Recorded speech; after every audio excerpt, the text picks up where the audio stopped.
Hello, my friends. I'm Michelle, a life designer coach, nutritional therapist, leader in Run Fitness, and host of the Inside Out podcast. Bringing wisdom and experiences from inspirational people and from within my own life journey, supporting you around the globe to elevate your health and well-being and achieve the life you want to achieve. This week, I'm going to equip us with the key essentials that everyone should know, both men and women, to survive the menopause. Once, this topic was not spoken about at all, and now there is lots of information available. Diets to follow, tea to drink, shakes to drink. Where does anyone start?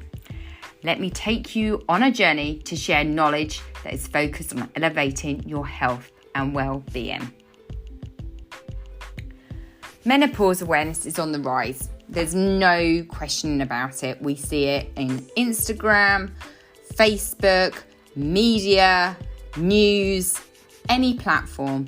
Menopause awareness is on the rise. Information is being shared and help is more available. But what I'm finding is a bit generic, and it's mainly related to women who are not active. And as my friends, you know, I am an active individual. Equally, I'm finding that the help and support that is available, you must meet a certain criteria before getting any support. So, for example, I approached boots.com for their online service. Yeah, I'm not yet over 55, so I do not qualify to use that. Thought I'll explore a little bit further. Another menopause online doctor. Filled out the form. However, because my BMI is below 18, again, I don't qualify to get any help or support. And it got me questioning because everyone is unique and individual. So that's why I started to look into this more. I'm going to share with you my story, my research findings, recommendations, and hope that in some way this helps you to navigate your own journey. So for me, I'm 45 now, but when and how did it start? I train most days in some shape or form, and that is because it helps with my mental well-being. It gives me some time, some headspace, and then I'm present for my family. But I generally don't know if it's a women thing, but when you're so busy, so active, I never really took any notice of myself. Not about my feelings or what changes were occurring. I just carried on. And this is perhaps where now my mindset is changing to actually become more in tune with myself. For many years I was on an implant, so I had no periods. And I thought vaginal dryness and lack of sex drive was just due to the implant.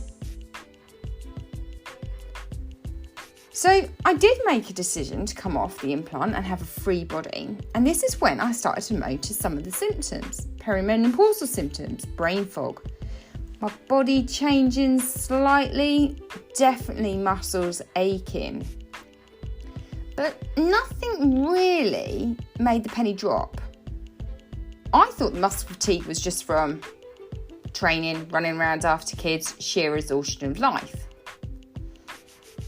But it was only when I attended a free online midlife festival that it really truly opened my eyes. Listening to other experts, other people experienced similar symptoms, and they had a free symptom checker download,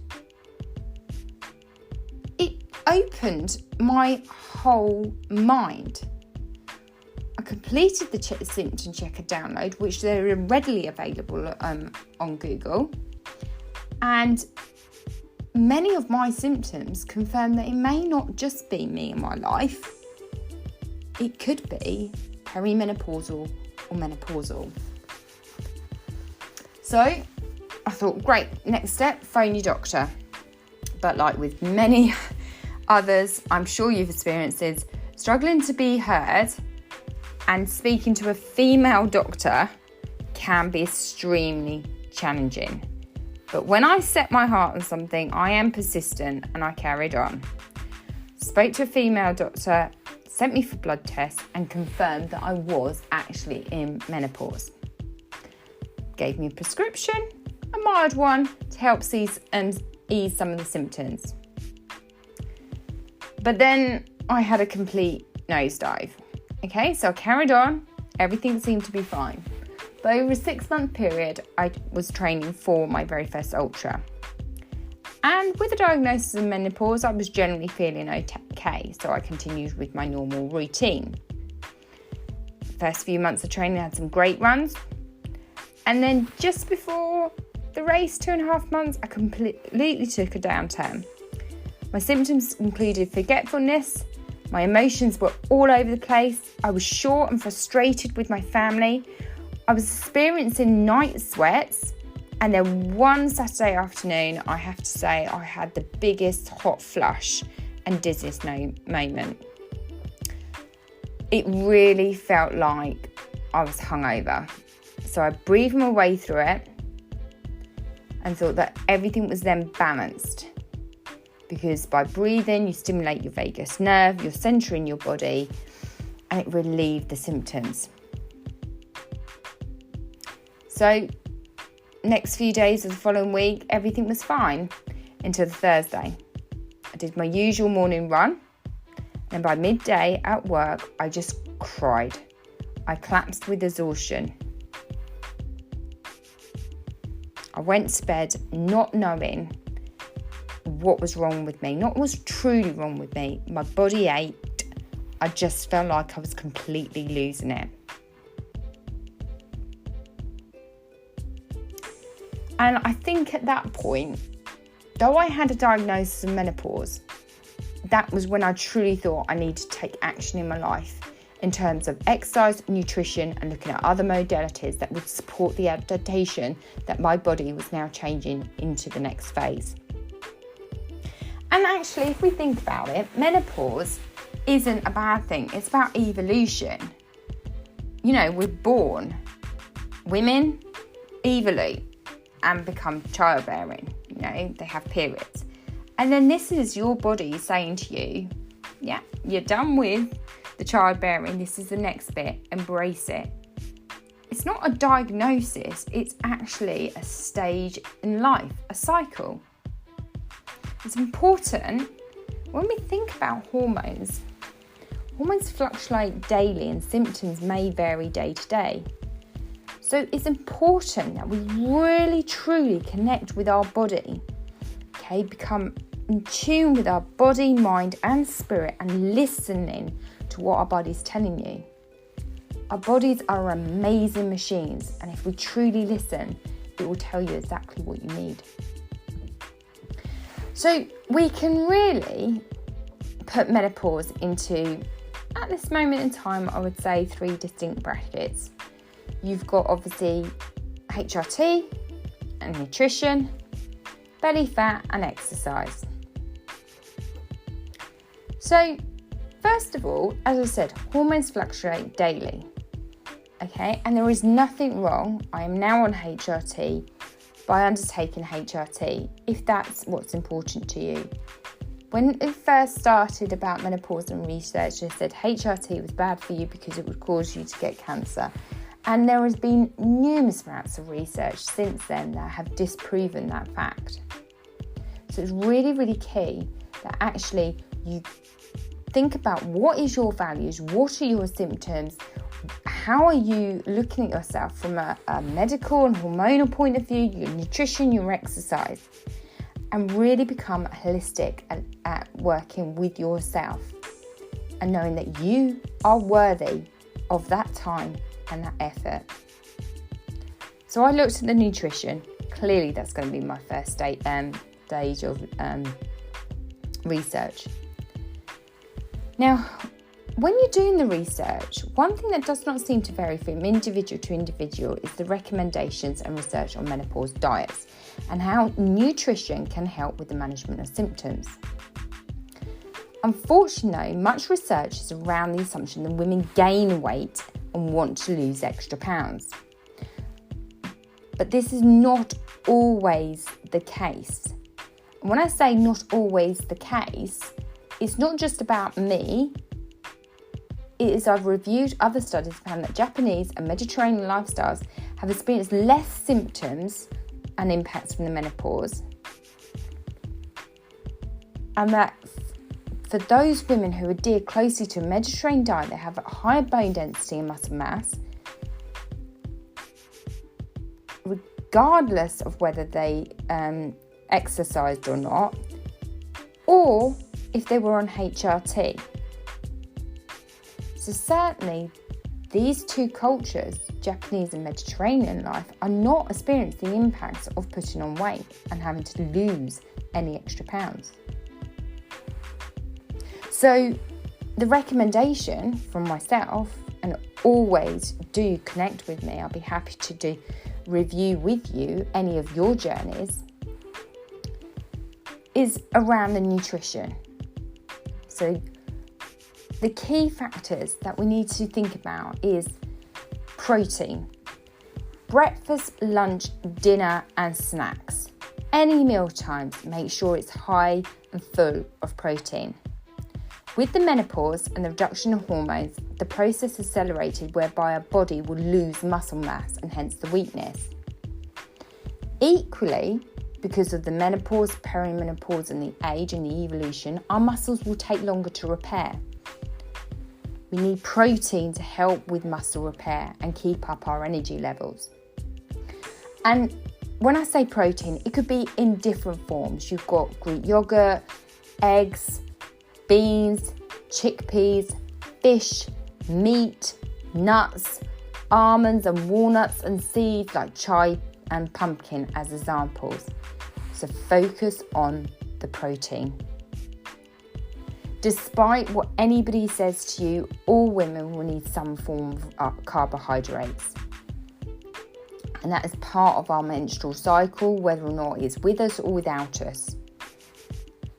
Some form of carbohydrates help with the energy and tiredness levels.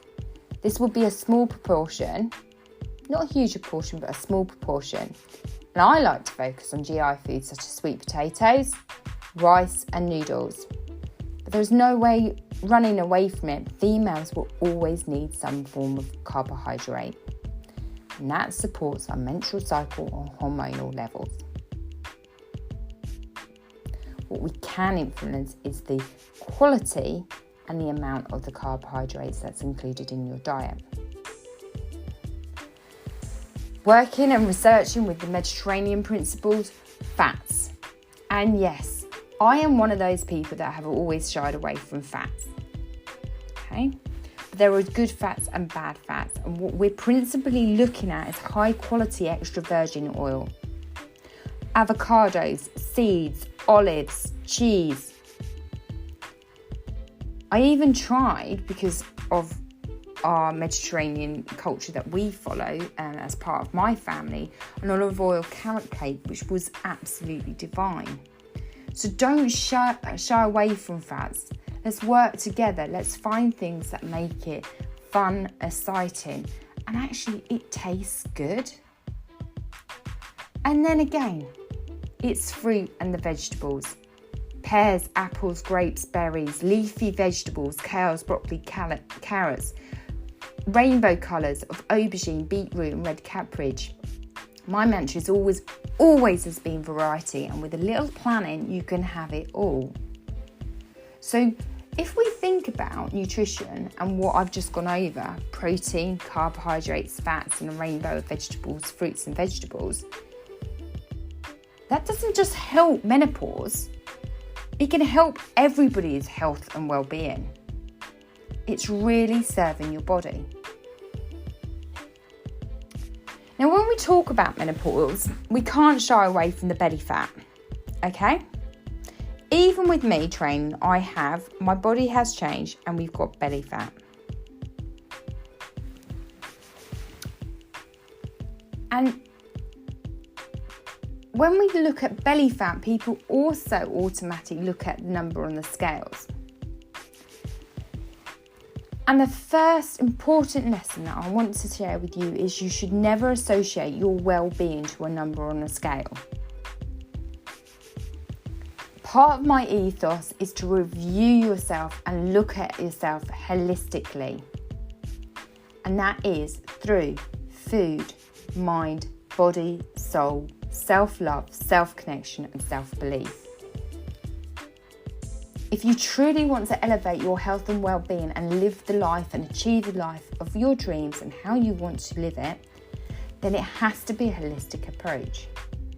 So don't just take a number on the scales. Don't just set focus on the nutrition. Okay? Focus on you. How good do you feel in your clothes? What's your energy levels like? How's your general mental well-being? Said previously in this episode, we are designed to bear children, us as women, but just because we have reached the evolution stage, the weight will gravitate to the mid-region. But there are many things we can do to help reduce this, and small changes can have huge benefits.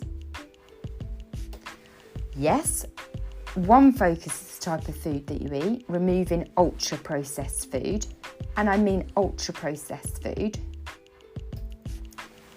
And when we say ultra-processed food, we have to be quite careful because some of the menopausal or extra healthy brands is actually ultra-processed. So have a view of what you're eating and just balance about whether or not it is the rainbow of the colours, quality protein, carbohydrates, fats, if it hasn't been processed. Just by making that change of removing some of the ultra-processed food helps reduce the belly fat. But another method coupled with the food you eat is intermittent fasting. And this is very basic because when you say fasting, people think you're going to starve. But at the minimum, okay, if you had no food up to 12 to 13 hours, your body will enter a fat burning process. So let me just explore this a bit further with you, because the actual time that you're not eating does include the time you sleep. So for me, say your last meal is around 6:30, 7:30, then your eating window does not start until 8 a.m. the following day. You will start to experience benefits such as reduced belly fat and a hormonal balance because this fasting window includes the time you sleep. So for me, say that I took my last mouthful, last cup of tea at 7:30. I get up at 5. I train 5 till 6, shower, get ready for work, get ready for the day. And then I'm eating, say, breakfast because I've trained and I need the refuel around 8 o'clock. That's how simple it could be. So when we're looking at menopause, we're looking, yes, HRT, go and see a doctor, listen to your body, listen to the options that are available. Yes, we're looking at what you're eating, making sure high quality protein, carbohydrates, fats, and a rainbow of colours of fruits and vegetables. Yes, you will experience some belly fat because it's an evolution and change, and this is just natural and nothing to be shied away. But there are small things that can help reduce the belly fat. Intermittent fasting being one of them, and eliminating ultra-processed foods. The other recommendation is exercise. And when we say exercise, you don't always have to think about it's running, okay, and you're not a runner. It could be walking. It could be yoga. It could be swimming. As we reach the evolution of menopause, you will notice several changes, some positive and some negative. Endurance increases for females as we get older.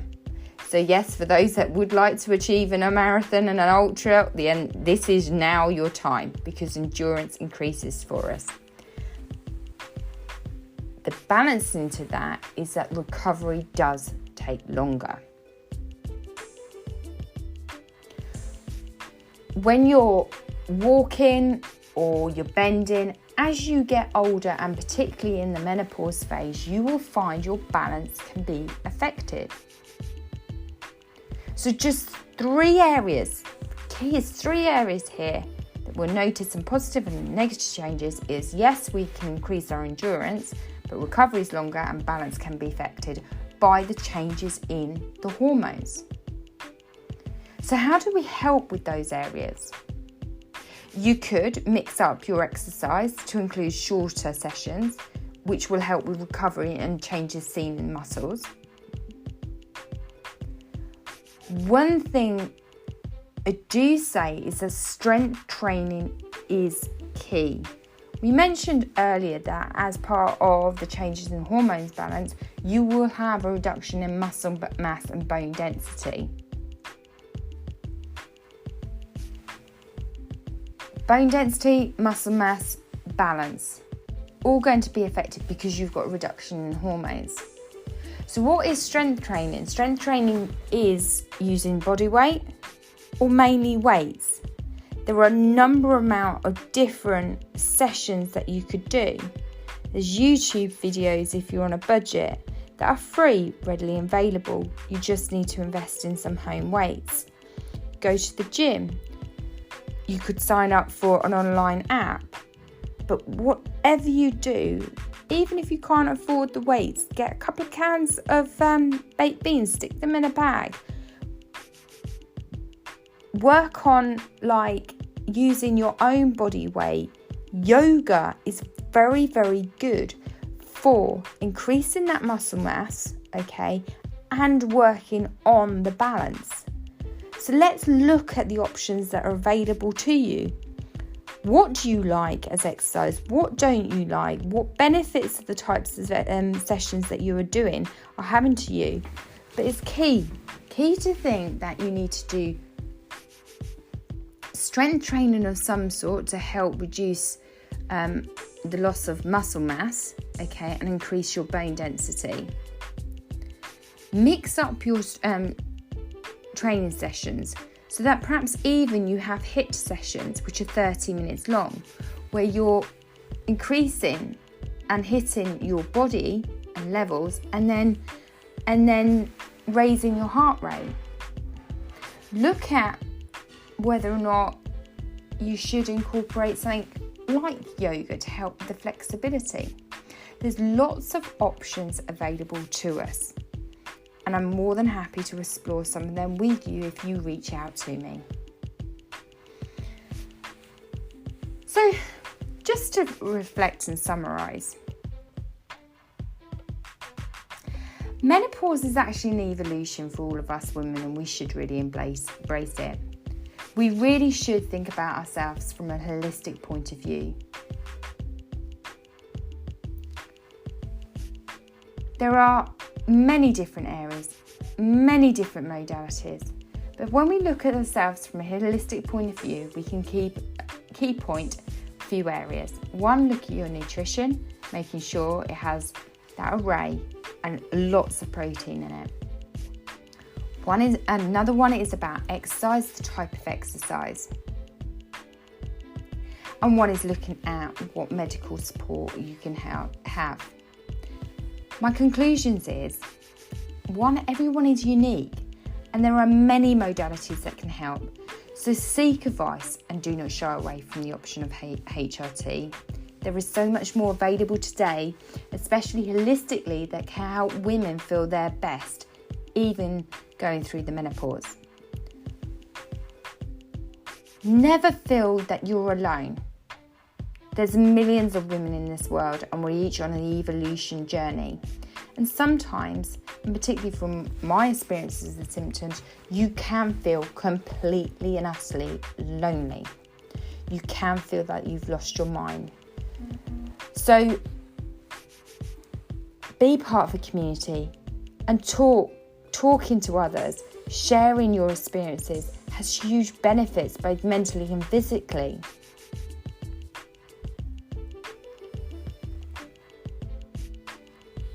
Eat nourishing food and a variety of food. Food is the gatekeeper to feel brilliant or feeling rubbish. Limit processed food and up your protein. This will support in muscle, bone and energy level changes. Note down your goals and work with me as a coach to determine a program and plan that works for you. And exercise. Include strength training. Mix up your sessions. Holistic approach of endurance, strength, yoga and balance. Ensure you allow rest and allow your body to recover.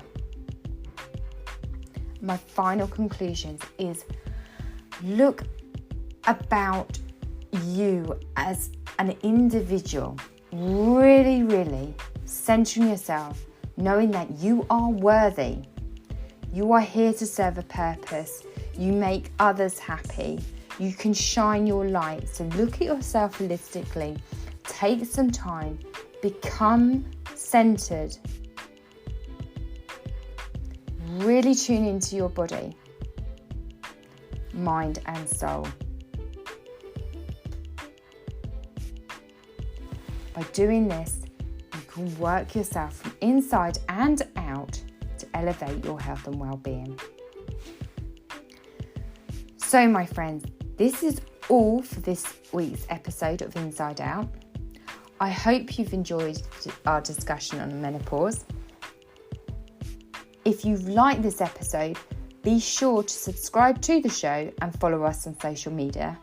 And as always, thank you for listening, and remember to elevate your health, elevate your well-being to achieve the life you want to lead.